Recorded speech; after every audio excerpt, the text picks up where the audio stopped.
دارالحکومت مظفرآباد میں پہاڑوں کی کٹائی کا سلسلہ نہ تھم سکا۔ ماحولیاتی قوانین پامال، انتظامی ادارے اور پولیس سپریم کورٹ کے احکامات پر عمل درآمد کروانے میں بھی ناکام۔ شوائی نالے میں قائم کرش پلانٹ مالکان سپریم کورٹ کو بھی چکمہ دینے میں کامیاب۔ تفصیلات کے مطابق دارالحکومت مظفرآباد میں ماحولیاتی قوانین کے خلاف پہاڑوں کی کٹائی کا سلسلہ جاری ہے۔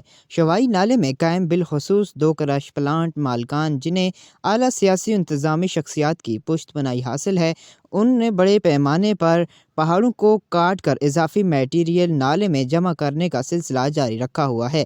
سپریم کورٹ کی جانب سے لوز میٹیریل اٹھانے کی مشروط اجازت کی آڑ میں غیر قانونی پہاڑوں کی کٹائی دھڑلے سے جاری ہے، جبکہ محکمہ معدنی وسائل اور انتظامی اداروں کے احکام کی خاموشی مسائل میں اضافے کا سبب بن رہی ہے۔ دوسری جانب بالعموم چھوٹی گاڑیوں کے لیے بنائی گئی سڑک پر پابندی کے باوجود تعمیراتی میٹیریل کی ترسیل کے لیے ہیوی ٹریفک کے استعمال سے حال ہی میں بنائی گئی رابطہ سڑک خستہ حال ہو چکی ہے، جہاں آئے روز حادثات بھی معمول بن چکے ہیں۔